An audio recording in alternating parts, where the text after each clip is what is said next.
In this GYDA Talks, Robert talks to Andy Lopata about his new book, Connected Leadership: How Professional Relationships Underpin Executive Success.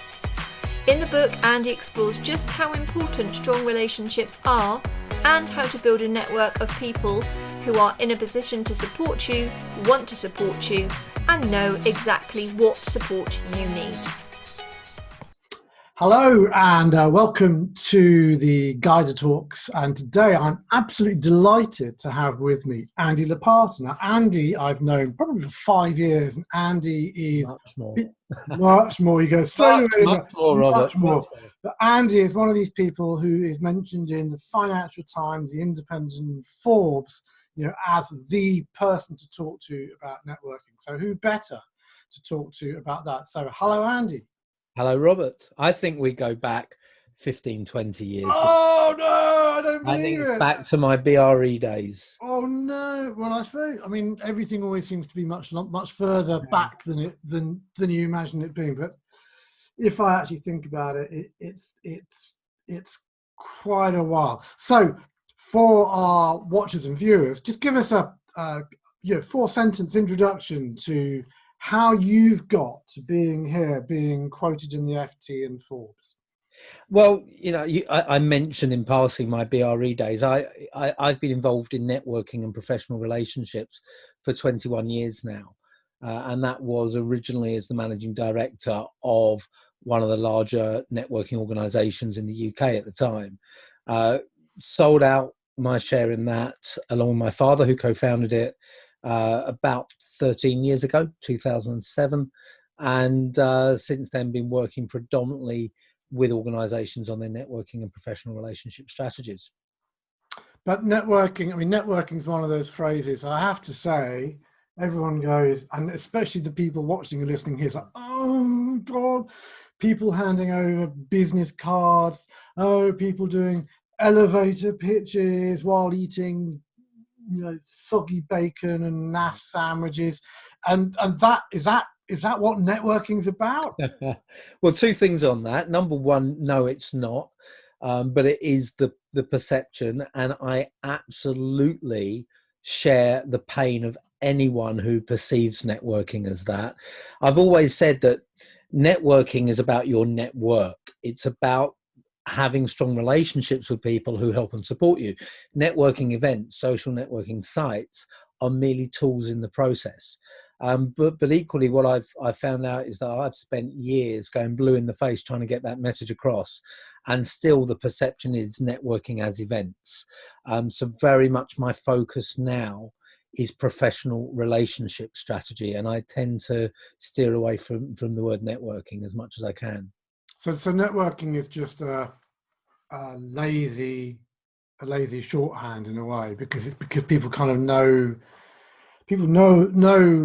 what the purpose is, and yet the new book, the brilliant title. So it's connected leadership, and I just love that, because for me, which kind of brings the whole thing together, that it's about. Just about the whole thing's about engagement, about how can we connect, how can we make that happen. So is the book, if people haven't seen it, is the book about being a leader, or is it about using leadership to connect? What's that? I mean, what's the thrust of the book? It's neither. It's about how professional relationships make leadership easier. So it's actually coming at it from the other angle. There's a lot of, I'm not a leadership expert. And actually the title Connected Leadership, even though it's a new book, I've had it as a talk for a number of years, because I guess about 5 or 6 years ago, I was invited to speak at a leadership conference in the west of Romania, in Timisoara. And I said to the guy that was running it, I said, I don't talk on leadership. And he said, I know, but I know what you do talk on, and I know you, and I know you can do this. So what I did is I went out and I interviewed leaders in my network and said, this is my approach to networking strategy. How does this fit into your world? And then I came up with the talk then, Connected Leadership. The book's very different to that. I mean, it's evolved over that time. But it's much more about professional relationships as a resource for leaders. I think that would be a good way to summarize it. Can you repeat that? Professional relationships as a resource for leaders. And that's the first time I've used that, and I quite like it. Okay, well, I'd copyright it as quick quickly.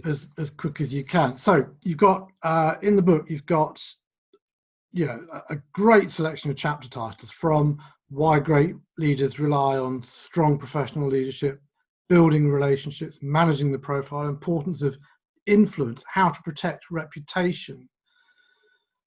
My question, which I always ask people on just about anything, is do we need another one? Do we need another book on this subject, or what's the difference between this book and all the other books on influence and reputation and personal branding?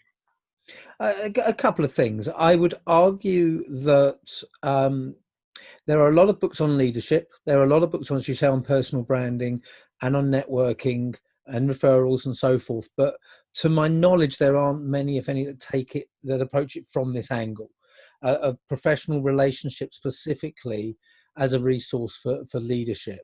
So a lot of the ideas in the book will be reflected elsewhere, but I've brought them together with a particular focus.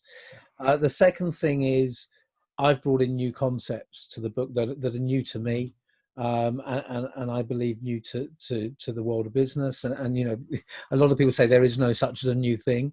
But what's interesting is I sent a preview copy of the book to the guy known as the father of modern networking, and Ivan Meisner. I know Ivan. I mean, he is. I have him telling me one of my books he wrote a review of, and he was an absolute gentleman. He's a great, and Ivan and I have done a podcast together. We've worked together. But what was interesting, because Ivan's written and edited a number of books on networking, he came and he said, I particularly like this, and this, and it reflected that there were new ideas in there, and they were new to me. It's not stuff that I've been talking about for the last 10 years. And I think the third answer to the question is there are so many books out there, but you find the ones that resonate with you. And ones where you like the author's style, one where the author seems to understand the world you live in. And reflecting that, my book will be the perfect fit for some people, and it will rub others up the wrong way. And I just, you've just got to hope that you make the impact on enough of the former, and you minimize the latter. So who do you think it's perfect for? I mean, it's a lovely thing to say, but who do you think? I mean, I guess you had an avatar in mind, someone in mind. Who is the person who's going to go, I need to buy this book? The avatar I have in mind, and I always struggle with avatars. I'm working on them for my new podcast series at the moment and trying to drill down. The avatar I have in mind is it is an either or, which I know you're breaking the rules with avatars, but it's either people who are progressing well along that journey to a senior leadership position in a large organization, or they are people who are at the top or very close to the top in smaller organizations. So owners of reasonable sized businesses. So they have, although there's something in there for the solopreneur, that's not the avatar. That's not who it's targeted at. It's for people leading a business of people, or for people leading a division or a department of people, or people who are aspiring and on the journey to those levels. And just to be clear, we're talking about engagement outside the business, or are we also talking about engagement internally? Both. It's professional relationships in all their forms. One of the things I talk a lot about in the book is the impacts of silos on organizations, and how a lack of thought about building professional relationships internally impacts the efficiency of things getting done. How someone in one department needs another department's help, and they just go over and say, I need your help. They don't think, why would they want to help me? What else are their priorities? And why would they bump me up that list? And then they just complain when they don't get, what they need on time.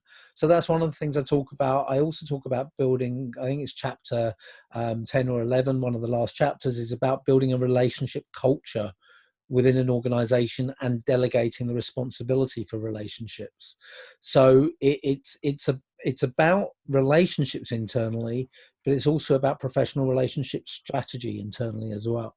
Okay, so you keep teasing us, Andy. You keep teasing us with there's some new things, there's some different things. So I kind of want to drill down a little bit. So these 2 or 3 new things, because I think people will be really interested. I mean, people are listening and watching because they want to take something away from this that goes, right, I remember what Andy Lopata said. I'm going to take that away and I'm going to try that.